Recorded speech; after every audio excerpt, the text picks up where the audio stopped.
See it on my face, I made up my mind. Not another day, you're on borrowed time. Let me get away, yeah I'm running, yeah I'm running. So love me or leave me, I'm standing alone. Can't shake a feeling that lives in my bones. Lie to me, tell me you wish that you could, but nothing you gave me is worth what you took. 'Cause baby when I'm gone for good.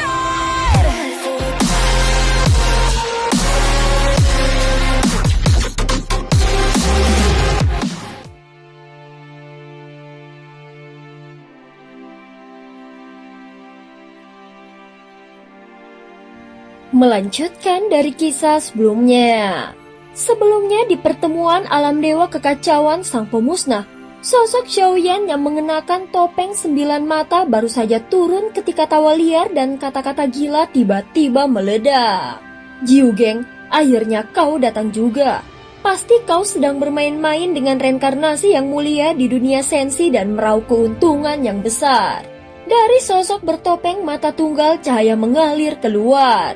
Suaranya dingin dan bergema seperti dari lembah yang dalam. Baru saja di dunia Jiu Tiansen, aku menanamkan benih gio keserakahan demi melihat artefak dewa palsu. Para makhluk bodoh itu bersama kekuatan yang tak terhitung jumlahnya telah memusnahkan beberapa sekte sehingga darah mengalir seperti sungai. Hah, hanya begitu.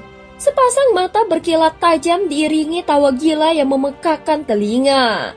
Benih giok keserakahan meminjam kekuatan untuk menjara dan menciptakan kekacauan besar. Aku bahkan membuat mereka saling berebut tahta raja pertama. Sekelompok idiot itu saling membunuh hanya demi gelar kosong yang bahkan tidak pernah ada. Mereka benar-benar sangat bodoh sampai tampak menjijikan. Salah satu sosok bertopeng berbicara dan suaranya menggelegar seperti petir. Membosankan. Kalau mau bermain buat permainan yang menghancurkan langit, aku akan turun tangan sendiri dan membiarkan penghalang dunia sensi dihancurkan lebih awal. Sekarang Taisu telah mengerahkan seluruh pasukannya dan masuk ke dalam dunia sensi. Perang besar akhirnya telah dimulai. Begitu kata-kata itu keluar, jantung Xiaoyan bergetar hebat.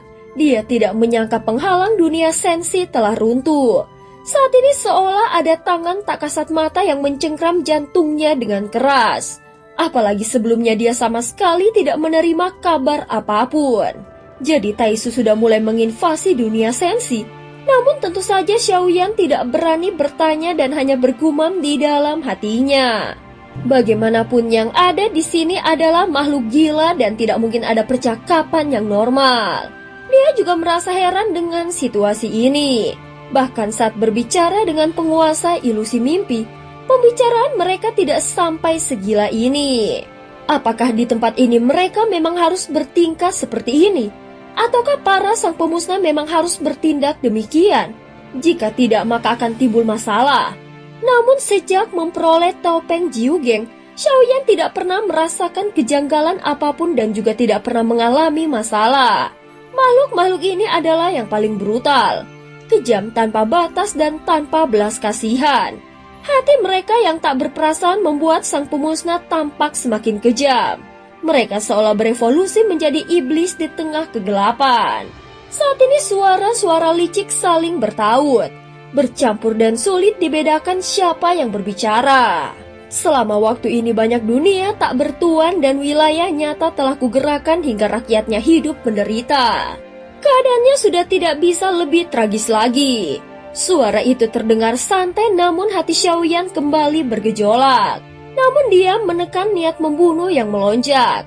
Dia bahkan merasa ingin membunuh sang pemusnah satu persatu. Buddha dan 10.000 iblis bertarung sampai mati dan itu masih belum cukup. Aku akan menemani Yu membunuh Raja Iblis penghuni akhir. Dengan begitu kita bisa menuju dunia si Tianxuan menemui yang mulia 9 matahari. Lalu membiarkan makhluk bodoh itu menghancurkan cahaya gemilang dan ikatan suci sang perawan suci. Menarik, benar-benar menarik. Tetapi ada yang aneh, di mana sosok keempat. Satu sang pemusnah menghilang, apa jangan-jangan dia sudah bermain sampai mati? Tidak bisa. Kita harus segera mengangkat sang pemusnah yang baru.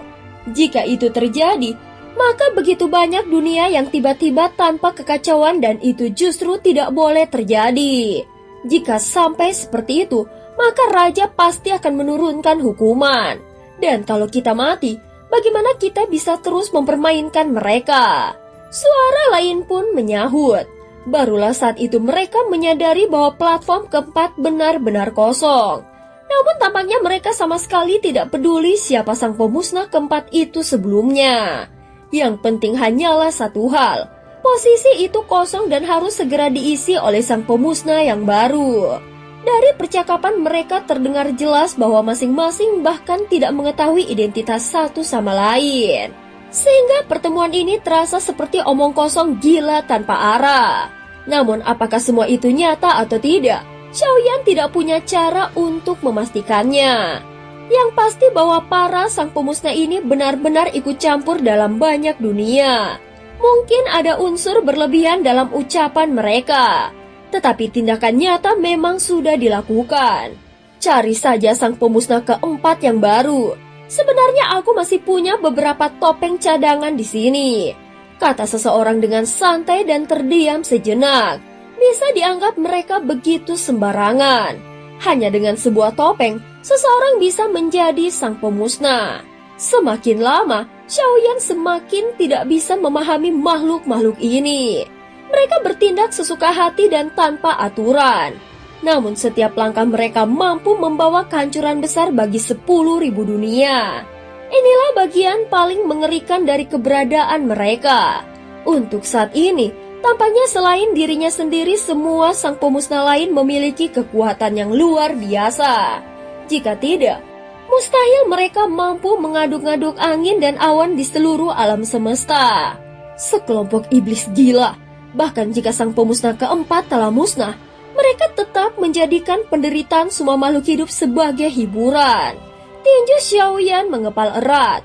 Namun sayangnya dunia sensi saja sudah diambang kehancuran. Jadi bagaimana mungkin dia masih bisa memikirkan 10.000 dunia lainnya? Benar-benar merusak suasana.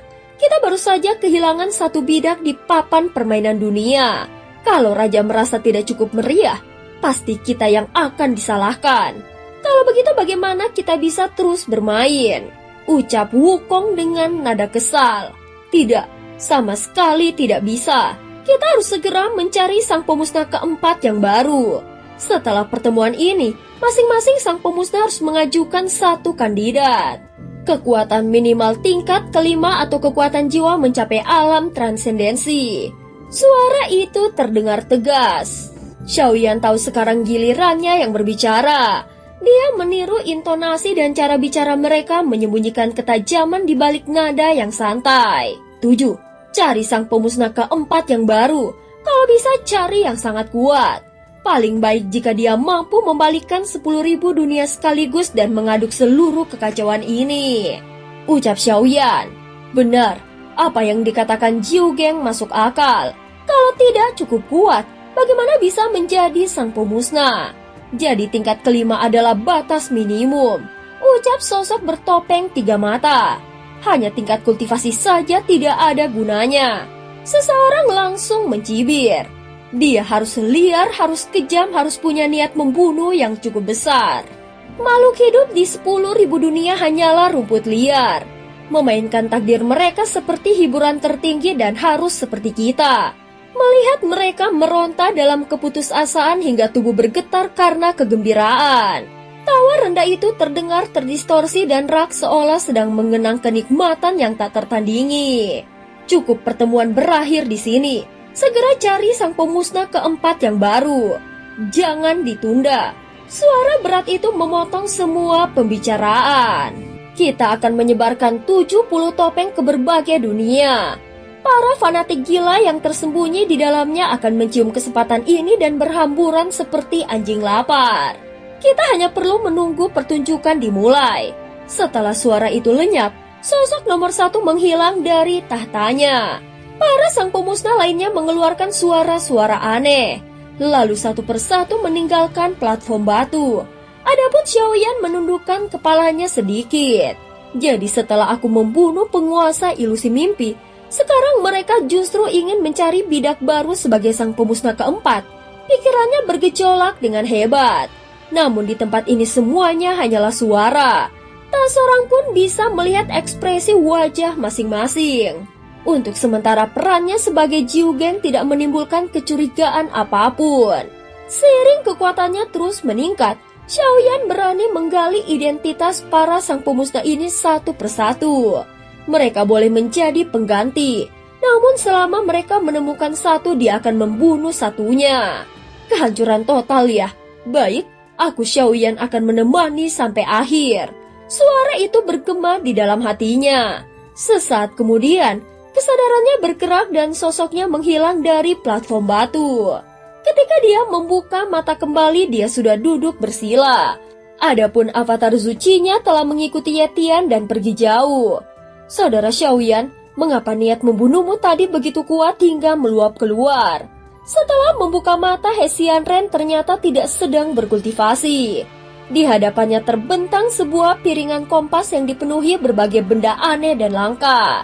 Dia terus menatap Xiaoyan dengan penuh rasa ingin tahu. Dan cerita pun berakhir.